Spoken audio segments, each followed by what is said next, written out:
주의 말씀 앞에 서게 되어 여러분 모두 주의 이름으로 축복합니다. 하나님 말씀 예레미야서 40장 3절 말씀 보겠습니다.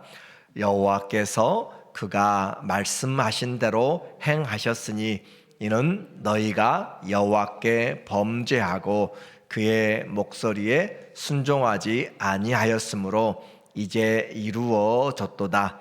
이 일이 너희에게 임한 것이니라. 아멘. 오늘은 전쟁이 끝난 후라는 주제로 말씀을 같이 나누도록 하겠습니다.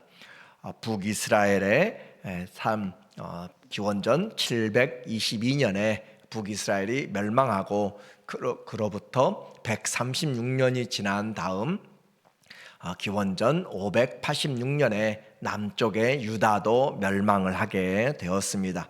나라의 흥망성쇠가 중요하지만 하나님의 손에 있는데 특별히 언약의 백성들이 멸망했다라고 하는 그 사실에 대해서 우리가 좀 관심을 기울여야 됩니다. 하나님이 택하셨다고 해서 그냥 자동적으로 우리의 삶이 거룩해지고 또 하나님이 기뻐하는 것이 아니다라는 것이죠. 그래서 하나님이 우리에게 샘플로 보여주신 여러 모습을 보면서 하나님이 우리를 택하여 주셨기 때문에 그 은혜에 감사해서 이제부터 거룩한 자들로 주의 날이 임하기를 사모하면서 우리의 삶을 경건함과 거룩함과 절제함으로 그렇게 나가야 점도 없고 흠도 없이 준비되어야 하나님의 나라에 합당한 삶의 열매들을 우리가 맺을 수가 있습니다. 그러니까 신앙은 이제 믿음으로 시작되는 것이고 끝까지 믿음의 경주를 해야 될 것을 말해요. 교회에도 마지막 때 하나님이 베드로전서를 통하여서 교회에서부터 심판을 시작하신다라고 그렇게 말씀하는 거죠. 그러므로 우리는 산 교훈을 성경을 통하여서 우리가 받게 됩니다. 복은 하나님의 말씀을 주야로 묵상한 자들이라고 그렇게 이야기하고 그래야 시절을 좇아서 열매를 맺습니다. 하나님의 말씀은 우리를 거듭나게 할 뿐만 아니라 우리를 자라게 하세요. 그래서 하나님의 말씀이 우리를 거듭나게 만들고 우리를 자라게 하고 그 말씀이 우리에게 길을 보여주고 그렇게 함으로써 소망을 가지고 살아갈 수 있도록 말씀이 우리를 인도해 나가는 거죠. 그러므로 저주된 삶은 하나님의 말씀을 받아들이지 않는 것이고 순종하지 않는 것이고 생명과 복과 사망과 저주를 너희 앞에 두었으니 너희는 살기 위하여서 생명을 택하라 라고 하는 거예요. 이제 이 예레미야 39장부터 45장까지는 예루살렘이 멸망하고 그 남아있는 자들에 대한 운명, 남아있는 자들에 대한 삶을 우리에게 이야기한다라고 이야기했습니다. 예레미야가 40년 동안 하나님 앞에 말씀을 전하면서 그들이 회개하도록 그리고 하나님의 뜻을 따르도록 그렇게 이야기했지만 그들은 계속 미루어왔고 설마 우리가 망하려나 그렇게 생각하고 언약 백성인데 솔로몬의 성전도 있는데 또 할례도 받았는데 율법도 있는데 예배도 계속 절기마다 드리고 있는데 우리가 망할까라고 그렇게 생각했는데 그 하나님의 사인들을 계속 무시하다가 결국 그들은 기원전 BC 586년에 mel망을 당하게 되었어요.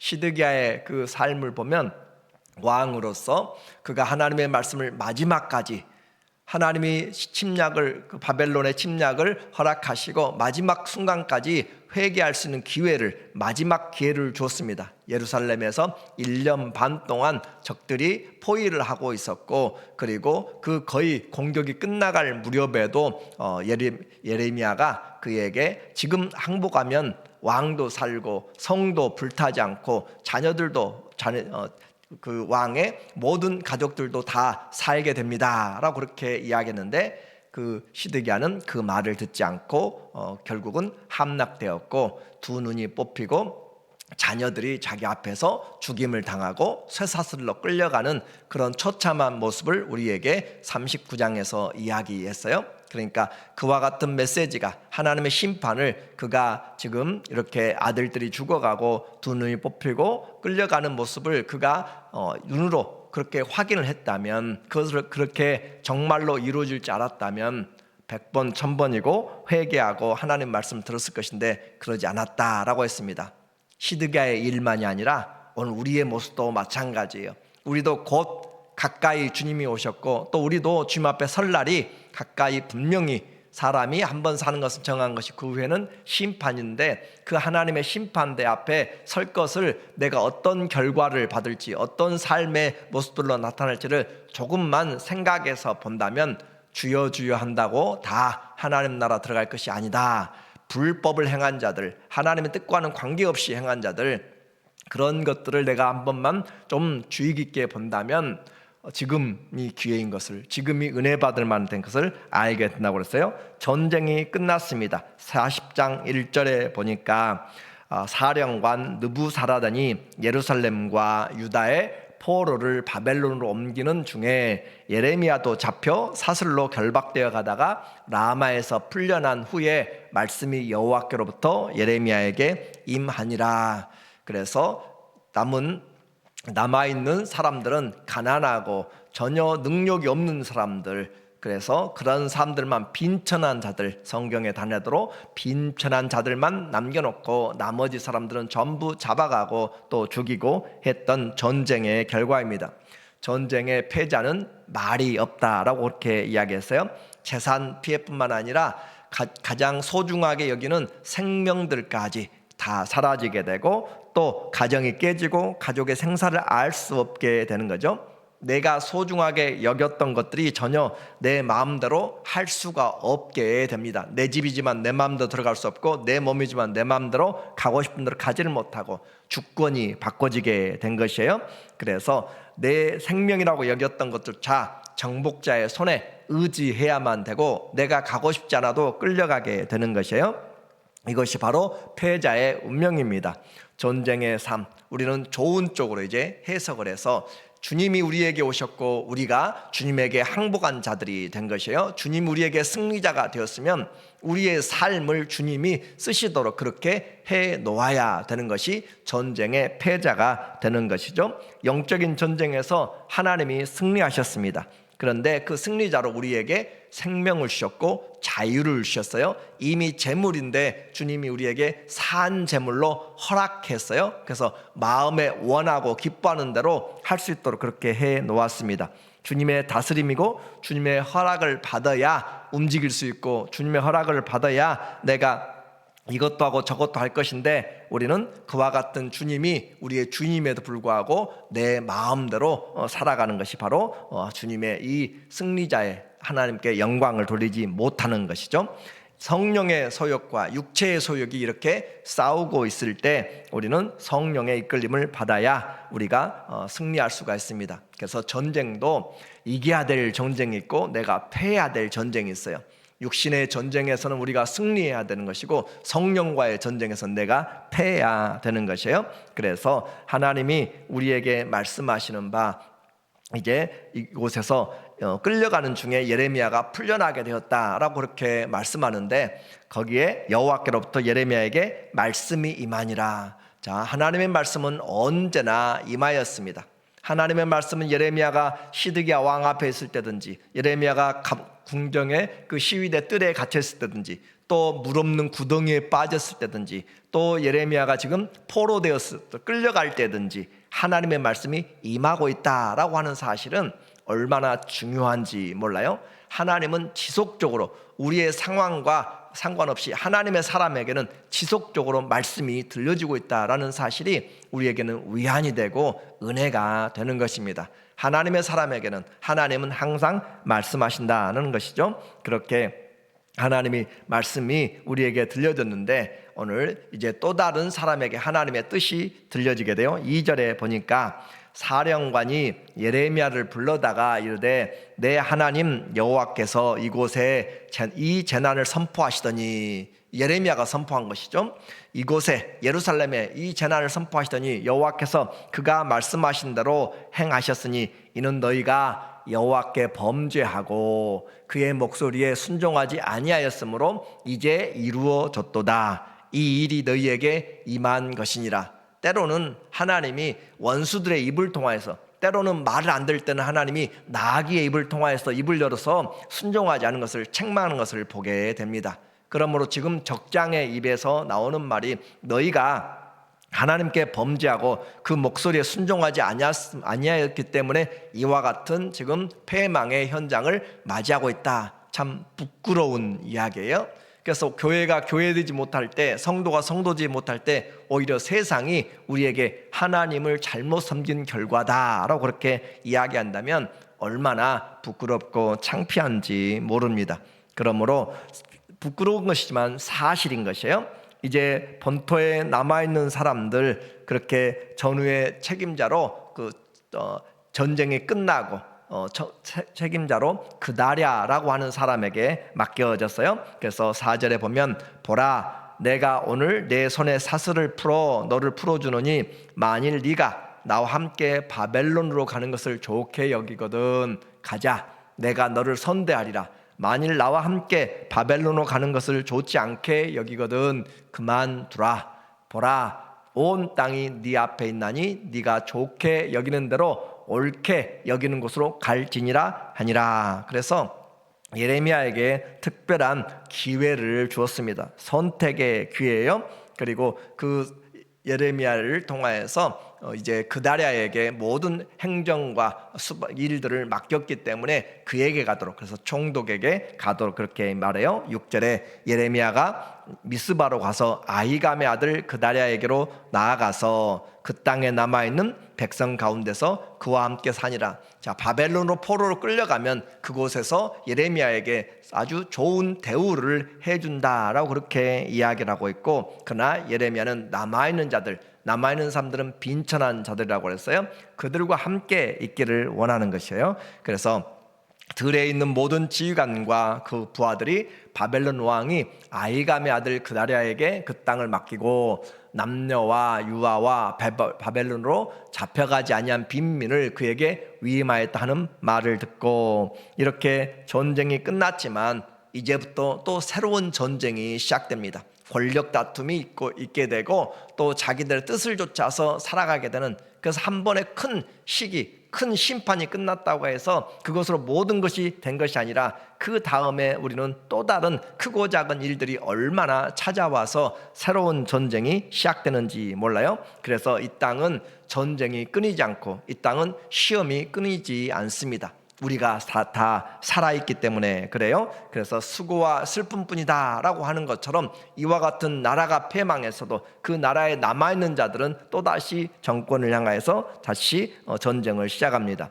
그다랴는 아주 소신 있는 사람이었어요. 그래서 그의 할아버지 사바는 그 할아버지는 요시야 왕 때 그 서기관으로 있다가 그 하나님의 말씀을 발견할 때 읽어줬던 사람이고, 또 그의 그 아버지 사반의 아들이자 또 그다랴의 아버지인 여기 나오는 그다랴의 그 아히감이라고 하는 사람은 예레미야를 죽이려고 할 때 예레미야를 건져준 사람입니다. 사람들이 또 왕과 많은 대신들이 이런 사람들은 예레미야가 바벨론에 항복하라 라고 그렇게 하니까 이와 같은 반역자는 죽여야 된다 라고 할 때 어디서 그렇게 히스기야 왕이 이 유다에 대해서 또 심판을 명할 때 선지자들을 죽였는가? 죽이지 않았다 라고 함으로써 이 예레미야를 살려준 사람이 바로 그다랴의 아버지였던 아히감이었어요.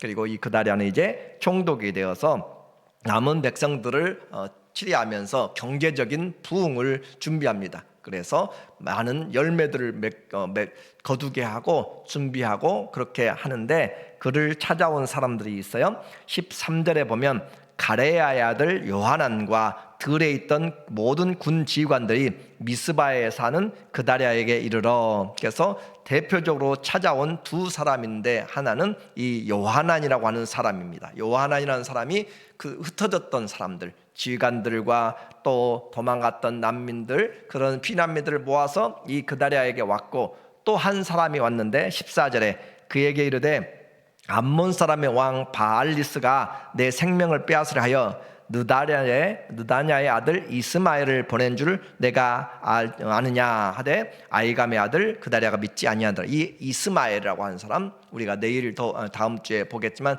이 이스마엘이라는 사람은 왕족이고 왕의 장관이었습니다. 그러나 어떤 경우로 인하여서 그가 피난을 하였고 이제 그다랴가 총독이 되었다는 사실을 듣고 그가 충성심이죠. 잘못된 충성심으로 그가 와서 이 사람을 죽이려고 오는 사람. 그래서 요하나는 이 그다랴를 도와주려고 하는 사람이고 이스마엘은 그다랴를 죽이려고 하는 사람. 새로운 전쟁이 시작된 거예요. 우리의 인생에서 누구를 믿고 누구를 따를 것인가 참 중요한 문제입니다. 가장 이 41장에서 안타깝게 이 그다랴는 열심히 백성들을 위하고 그렇게 했지만 이 충고의 말을 듣지 않고 죽임을 당하게 돼요. 총독에 있은 지 3개월 만에 죽임을 당하게 되는 안타까운 일입니다. 그래서 우리는 느헤미야가 하나님의 사람 선지자가 지금 그들 가운데 있고 그와 함께 있는데도 불구하고 하나님의 선지자에게 말씀을 물어보지 않은, 하나님의 뜻을 물어보지 않고 행하였던 것들, 그러므로 우리에게 기도가 얼마나 중요한가라고 하는 것을 한번 생각해 보는 것이에요.